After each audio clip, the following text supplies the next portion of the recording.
అలానే మిసేశ్వరరావు. పిఠాపురం పంచాయతీరాజ్ ఏఈ కుటుంబం ఆత్మహత్య చేసుకోవడానికి కారణమైనటువంటి సాదిక్ ఖాన్ని ఎట్టకేలకు ఆంధ్రప్రదేశ్ పోలీసులు పట్టుకున్నారు. ఉత్తరప్రదేశ్లో ఉన్నటువంటి అతన్ని ఎట్టకేలకు వ్యూహాత్మకంగా ఆయన్ని పట్టుకుని అరెస్ట్ చేసి విచారించారు. విచారణ పూర్తయిన తర్వాత ఆయన్ని ఆసుపత్రిలో టెస్టులు పంపించారు, కోర్టులో ఆయన్ని ప్రవేశపెట్టారు, రిమాండ్కి విధించారు.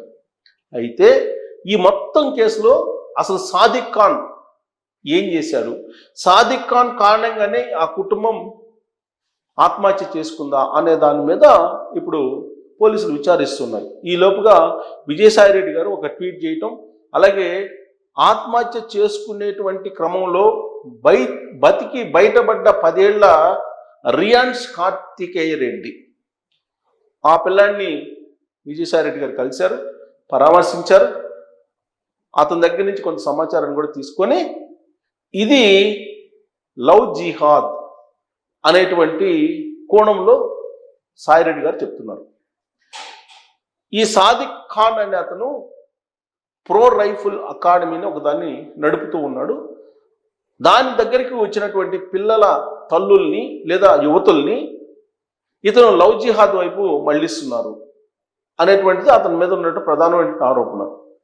మరి ఇప్పుడు నూకరాజు ఫ్యామిలీ, పంచాయతీరాజ్ ఏఈగా పనిచేస్తున్నటువంటి నూకరాజు ఫ్యామిలీ, నూకరాజు భార్య మీనా, వాళ్ళ కుమార్తె సౌజన్య, సౌజన్య కుమారుడు కార్తికేయ రెడ్డి, వీళ్ళు ఒకేసారి గోదావరి నదిలో దూకారు. అయితే కార్తికేయ రెడ్డికి ఈతొచ్చు కాబట్టి అతను బయటపడ్డాడు, మిగతా 3 చనిపోయారు. వాళ్ళ మృతదేహాన్ని ఎట్టకేలకు కనుగొన్నారు, తీశారు, పోస్ట్మార్టం పంపించారు, దహన సంస్కారాలు అయిపోయాయి. అయితే ఈ ఆత్మహత్యకు కారణం ఏంటి అని అంటే సూసైడ్ నోట్లో నూకరాజు ఫ్యామిలీ రాసినటువంటి లెటర్ ఉంది, అలాగే నూకరాజు కుమార్తె రాసినటువంటి లెటర్ కూడా ఉంది. ఆ లెటర్లో చాలా క్లియర్గా ఏముందంటే హింస పెట్టాడు, లైంగిక వేధింపులకు పాల్పడ్డారు, బ్లాక్మెయిల్ చేశారు, తమ యొక్క ఆర్థిక మూలాలని దెబ్బకొట్టాడు, బ్యాంకు లాకర్లని అతను ఆధీనంలో ఉంచుకున్నారు, ఆర్థిక పరంగా అనేక రకాలుగా హింస పెట్టాడు. ఆ కారణంగా చేతనే అతను పెట్టిన హింసను, టార్చర్ను భరాయించలేకనే మేము గోదావరి నదిలో దూకి చనిపోతున్నామని చెప్పి ఆ లెటర్లో రాసినటువంటి సారాంశం. దీని మీద పోలీసులు ఇన్వెస్టిగేషన్ చేస్తూ ఉన్నారు. ఆల్రెడీ ఇతన్ని తీసుకొచ్చేటప్పుడే ట్రైన్లోనే విచారించారు, కానీ ట్రైన్లో దురుసుగా ప్రవర్తించారు ఈ సాదిక్ ఖాన్ అనే అతను పోలీసులతో అనేది వాళ్ళ పేపర్లో వచ్చినటువంటి న్యూస్. అయితే పోలీస్ స్టేషన్కి తీసుకొచ్చిన తర్వాత కాకినాడలో సర్పవరం పోలీస్ స్టేషన్లో ఇతను విచారించారు. ఆ విచారణ సందర్భంగా కొన్ని క్లూస్ లభించాయి అనేది అక్కడ ఏఎస్పీ ఆధ్వర్యంలో విచారణ జరిగింది.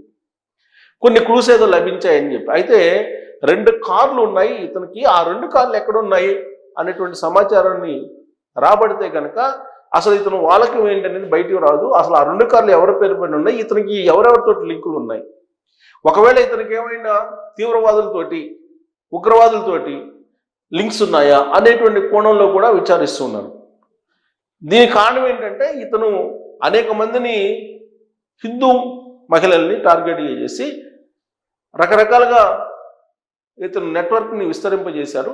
ఇతనికి అనేక రాష్ట్రాల్లో నెట్వర్క్ ఉన్నాయని, ఇప్పుడు ఉత్తరప్రదేశ్లో నెట్వర్క్ ఉంది, ఉత్తరప్రదేశ్కి వెళ్ళాడు, ఉత్తరప్రదేశ్లో ఉంటే పట్టుకొచ్చారు పోలీసులు వ్యూహాత్మకంగా.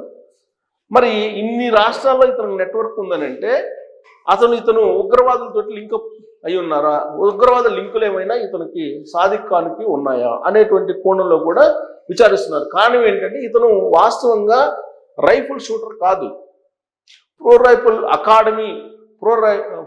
రైఫిల్ అకాడమీ నడిపేటువంటి స్తోమత కూడా ఇతనికి లేదు. ఇతనికి ఉన్నటువంటి సర్టిఫికేట్లు కూడా డూప్లికేట్, ట్రైనింగ్ సందర్భంగా ట్రైనర్గా కావడానికి అవసరమైనటువంటి సర్టిఫికేట్లు కూడా ఫేక్ అని చెప్పి తేల్చారు. అయితే ఇతను ఏ విధంగా ఆ నూకరాజు కుమార్తెని లోపరుచుకున్నారు అనేది పోలీసులు ఆరాధిస్తున్నారు. అంతేకాదు ఇప్పుడు నూకరాజు అల్లుడు జగదీష్ రెడ్డి, అతన్ని కూడా ఇతను ఇంజక్షన్ తోటి చంపేశాడని చెప్పి కంప్లైంట్ చేశారు వియ్యంకుడు. ఆ కంప్లైంట్ మీద కూడా ఇప్పుడు విచారిస్తున్నారు. ఇప్పుడు సూసైడ్ నోట్లు, అలాగే నూకరాజు వెంకట ఇచ్చినటువంటి కంప్లైంట్, నూకరాజు ఫ్యామిలీ రాసినటువంటి లెటరు, నూకరాజు కుమార్తె రాసినటువంటి లెటరు, వీటన్నిటి మీదనే ఇప్పుడు ఇతన్ని విచారించారు, వీటిని బేస్ చేసుకొని. కాబట్టి ఇతను మొబైల్ డేటా ఇవన్నీ ఓపెన్ చేస్తే కనుక అసలు రహస్యాలు ఏంటి అనేది బయటకు రాదు. ఇతను లగ్జరీ లైఫ్, అనేకమైనటువంటి కార్లు, ఈ కారులో అతను ఏం చేస్తాడు, అతను ఎవరెవరితో టచ్లో ఉంటాడు, ఈవెన్ పొలిటికల్గా కూడా వైఎస్ఆర్ కాంగ్రెస్ పార్టీకి సంబంధించినటువంటి ప్రచారంలో చాలా కీలకంగా 2024 ఎన్నికల్లో ఉన్నాడు అనేది కూడా తెలుస్తుంది. ఇతను ఆల్రెడీ అక్కడ మైనారిటీ విభాగానికి సంబంధించిన లీడర్గా ఇతను కంటిన్యూ అయ్యాడు అప్పట్లో వైఎస్ఆర్ కాంగ్రెస్ పార్టీలో. ఇప్పుడు కూడా వైఎస్ఆర్ కాంగ్రెస్ పార్టీలోనే ఉన్నాడనేది కూడా ఇప్పుడు విచారణలో తేలింది. మరి ఇతను పార్టీ పరంగా, రాజకీయాల పరంగా అనేక మందితోటి లింకప్ అయి ఉన్నారా, లేదంటే అతను ఉగ్రవాదులతోటి లింకు పెట్టుకున్నారా, అసలు ఇతని యాక్టివిటీ ఏంటి, ఎందుకు ఇంతమందిని టార్చర్ పెట్టడం, ఆ టార్చర్ని తట్టుకోలేక వాళ్ళు చనిపోవడం అని అంటే ఇప్పుడు విచారణలో మొత్తం అంశాలు బయటకు రావాల్సి ఉంది. ఇప్పుడు విచారిస్తున్నారు, విచారించిన తర్వాత విచారణ ముగిసిన తర్వాత అరెస్ట్ చూపించారు, అరెస్ట్ చూపించిన తర్వాత ఖచ్చితంగా కోర్టులో ప్రొడ్యూస్ చేయాలి కాబట్టి చేశారు, రిమాండ్కి పంపిస్తారు. మళ్ళీ పోలీస్ కస్టడీకి తీసుకునేదానికి ఇతన్ని కస్టడీ పిటిషన్ వేశారు పోలీసులు. ఈ కస్టడీ పిటిషన్ని పరిశీలించిన తర్వాత కోర్టు మళ్ళీ అనుమతిస్తే విచారించడానికి ఇతన్ని తీసుకొచ్చి విచారిస్తారు. ఆ విచారణ సందర్భంగా అదనపు సమాచారం, అంటే ఒక్క నూకరాజు ఫ్యామిలీయే కాదు, అనేక మందిని ఇతను హింస పెట్టాడు, అనేక మందిని బ్లాక్మెయిల్ చేశాడు, అనేక మంది మీద అత్యాచారాలు చేశాడు అనేటువంటి ఆరోపణలు కూడా అతని మీద ఉన్నాయి. సుమారుగా ఒక 10 ఫ్యామిలీస్ వరకు ఇతని బాధితులు ఉన్నారు అనేది తాజాగా వినిపిస్తుంది. ఆ కోణం నుంచి కూడా పోలీసులు ఇప్పుడు విచారించేటువంటి అవకాశం లేకపోలేదు. బట్ సాదిక్ ఖాన్ పూర్తి స్థాయిలో సహకరించట్లేదు పోలీసులకి విచారణ సందర్భంగా అనేది వినిపిస్తుంది. మరి ఒకవేళ సహకరించకపోతే పోలీసులు మళ్ళీ కస్టడీ తీసుకుంటారు కాబట్టి ఆ సందర్భంగా పూర్తి వివరాలు బయటకు వచ్చేటువంటి అవకాశం ఉంది. ఇప్పుడు 10 ఏళ్ల రియాన్స్ కార్తిక్ రెడ్డి మాత్రమే ప్రత్యక్ష సాక్షి ఈ సంఘటనకి. అందుకే ఇప్పుడు అతని మీద నిఘా పెట్టింది పోలీసులు. కారణం ఏంటంటే అతన్ని చంపేయడానికి సాదిక్ ఖాన్ ప్లాన్ చేశాడు అనేది ఆరోపణ. దీని మీద కూడా సాదిక్ ఖాన్ అడిగినప్పుడు అసలు ఒకానొక మూమెంట్లో ఫ్యామిలీని మొత్తాన్ని కాల్ చేద్దాం అనుకున్నాను తుపాకీతోటి అని చెప్పి సమాధానం పోలీసులకు చెప్పినట్టు తెలుస్తుంది. తుపాకీతోటి కాల్ చేద్దాం అనుకున్నానని చెప్పి, ఇది ఫ్యామిలీని. అలాగే కార్తికేయ రెడ్డిని కూడా తుపాకీతోటి కాల్ చేద్దాం అనుకున్నాను అని చెప్పి ఈయనేదో దురుసు ప్రవర్తనతో దురుసుగా పోలీసుకు సమాధానం చెప్పారని కూడా తెలుస్తుంది. మరి ఆ విధంగా ఎందుకు చెప్పారు, అసలు ఇతనికి గన్స్ ఎన్ని ఉన్నాయి, పోలీసులు పర్మిషన్ తోటి ఈ గన్స్ని అతని దగ్గర పెట్టుకున్నాడా, పోలీసు పర్మిషన్ లేకుండా గన్స్ తోటి అనేక మందిని బెదిరిస్తున్నాడా, ఇతను వాలకం ఏంటి అనేది ఇప్పుడు పోలీసులు ఆరా తీయబోతూ ఉన్నారు. ఆల్రెడీ కాల్ చేద్దాం అనుకున్నానని చెప్పారట. ఆత్మహత్య చేసుకోకపోతే నూకరాజు ఫ్యామిలీ కాల్ చేద్దామని చెప్పి ఇతను చెప్పారు పోలీసులకి అనేది కూడా ఇప్పుడు బయటకు వస్తుంది.